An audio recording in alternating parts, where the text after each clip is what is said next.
What up, my crush? It's me, Fresh, and welcome to a brand new reaction. Oh boy, and this is looking to be a big one.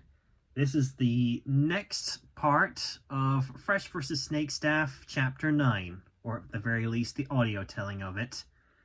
This will be Fresh vs. Snakestaff Chapter 9, Part 3, audio only. The pieces are set. This is the last part of Chapter 9. Yes, from this point on, it'll be Snakestaff's version of Chapter 10. But for now, let's focus on what we see here. So, last time, if you remember, Snakestaff Magic successfully traveled back in time to the Middle Ages of Earth, where he met the wizard Dragor, and got his hands on the stone carving, which detailed a battle between myself and Snakestaff, which I still have to this day, mind you. It's right there in the corner. So, no idea what's going to happen next. All I know is that Snakestaff is destined to survive this battle when it comes to Chapter 10, in his version at the least. So, anyway, let's not waste any more time. Let's dive straight on in. Chapter 9, Part 3. The pieces are set. Ooh. Snowy area. The sound of an icy wind filled the air. We see a small corner of the Arctic, innocently set beside the crescent moon-shaped body of water connecting the lands to the sea. We can see a white portal with green light appear in the snow. Snakestaff had arrived, using what little magic he had left in his staff to make the portal here, as he'd used the time portal's 2 return journeys already, one to the year of 1611 and one to take the stone tablet to Fresh Powder's house. Oh. He, Sour Powder, and Venus emerged from the opening. So I rarely pause, but okay, so he used his 2 return trips, one to go to the Middle Ages and back, one to 2018 and back, essentially. So, okay, so that's good to know. 2 return journeys already, one to the year of 1611 and one to take the stone tablet to Fresh Powder's house. He, Sour Powder, and Venus emerged from the opening, followed by a group of mesmerized Saturnans obliviously walking behind the trio without resistance. Snakestaff, Sour Powder, and Venus are eating ice cream cones that they had stolen from a Freshville stand, of which Snakestaff was holding 2. The magic he had left in his staff was enough to keep him warm in his shirt. He also now donned his completed arm device that he had been busy working on all this time. Oh, yeah. This is it, he smiled. He turned to look at Sour Powder and Venus. If the details I read about are true, then what I'm looking for should be in this area.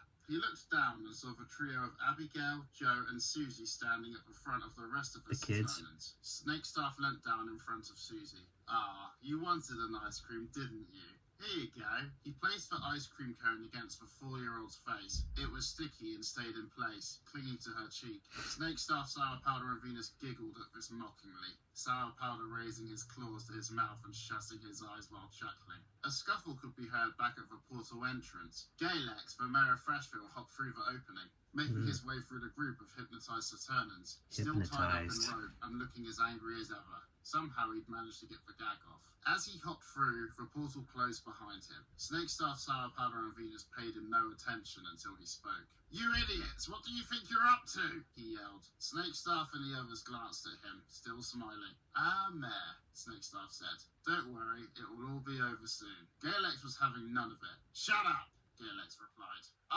Snakestaff began, but Galex interrupted. "Where do you get off on hypnotizing all of these Saturnans and pointlessly moving them around like rag dolls? At least I had a plan collecting all of their money. What you're doing is just pointless." The trio was still smiling, unfazed. Snakestaff, Sour Powder, and Venus turned their heads to Galex and closed their eyes, smiling. In unison, the trio did a cheeky singular wave as Snakestaff spoke. "For sure," Snakestaff said. "You don't understand," but Galex interrupted again. "No wonder Fresh Powder defeated an idiot like you." This caused the trio to stop smiling, all looking back at Galex. Snakestaff said nothing. Galex continued. "This is why Fresh Powder is more popular than you. At least he's smart. Idiots like you could never amount to what someone like that achieves." Snakestaff continued to look at Galex without smiling. Sour Powder wasn't smiling either, and he knew that Snakestaff was being hurt. He bared his teeth and let out a vicious growl, his entire body glowing furiously red, similar to how it had done when he had first met Fresh Powder in person. But before he could incinerate the angry mare, Snakestaff stuck out his hand in front of Sour Powder's chest, keeping him from attacking. Sour Powder saw this and obliged, his glow disappearing while he frowned at Galex. As Galex continued to throw insult after insult in their direction, Snakestaff began tapping buttons on his arm device. As he did this, visible waves of energy began to shoot out from the device in all directions, sending a signal out into the nearby area. Galex was so frustrated, he was oblivious to what was going on as he continued to shout. The waves from the device stopped, and not long after, about 30 feet behind Galex, the ice began to shift. The ground shook as large cracks began to form in the ice, getting larger and larger. Something was stirring beneath the surface. The ice began to rise up as something emerged from its icy submersion. Snakestaff just stood there watching Galex and the scene taking place behind him. All Sour Powder and Venus could do at this point was watch. The giant shadow of something huge loomed slowly towards Galex from high above, while the hypnotized Saturnans began to clear to the side, leaving nothing between Galex and the creature that was approaching him. Even with all of this going on, Galex was letting his anger get the better of him, still completely oblivious to what was taking place. As it approached, the creature's large, slow footsteps sent vibrations through the icy floor, reaching even as far as Snakestaff, Sour Powder, and Venus. Sour Powder looked up in shock at the creature's sheer size and appearance. We see Galex on the right side still throwing insults. And another thing,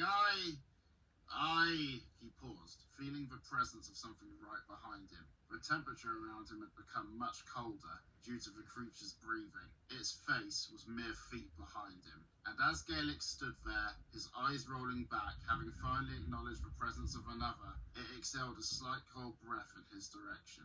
Then, large sharp icicles burst from the ground around him at insane speed. Galex was dead.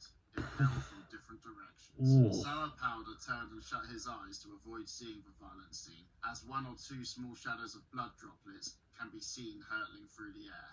Snakestaff smiled. They had their new ally at last. He turned to Sour Powder, who also turned to look at him. "We're in our final stages of our plan," he said. "Now that we're back on Earth, Fresh Powder will be able to find our location. His blood runs through your veins, and he can sense exactly where all of the powders are. You didn't change form like they can, because you aren't a true powder, and were made by my technology, but he can still pinpoint your location." We see a flashback to Chapter 7, where Fresh had the ear flicker, able to detect the presence of Sour Powder still out there. Sour Powder looked at Snakestaff for a few seconds, and then nodded once, smiling that the time had come. But then Snakestaff put his hands on Sour Powder's shoulders. "Now listen. You're integral to the plan."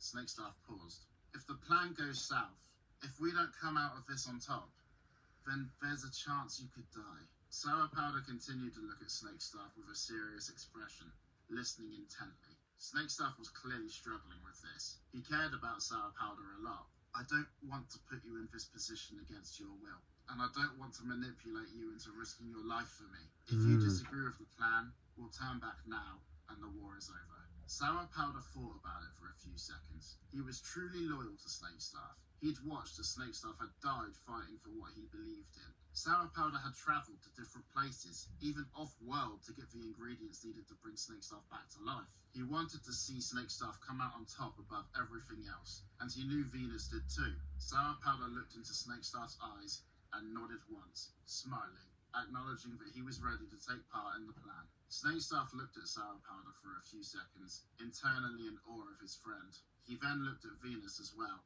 "In that case," he smiled, "let's get started." And he turned again to look at the giant creature stood before him. It stared back, ready to obey. Wow. So, what is this mysterious creature? I have a rough idea of what it could be, but still no mention of the dragon or the deaths of Sour and Venus, but I have a feeling that, well, I'm not going to say anything, but one thing I will say is, outside of the Fresh vs. Snakestaff series, I do have some characters I plan on introducing. They won't be in anything official. It's just going to be a personal thing. But I will say that there is something I have in mind very similar to what's been presented here, but I'll just leave it as it is and see what happens next. So, with all that said, that was Chapter 9. Next up, the final chapter. Chapter 10, both my version and Snakestaff's version. So, I don't know when his version of Chapter 10 will be out, but it'll certainly be interesting to think about. Who will live? Who will die? Whose version will be better? The important stuff. So, until the day that his version of Chapter 10 is finally released, well, I guess we'll leave it there. So, stay fresh, and thank you for watching.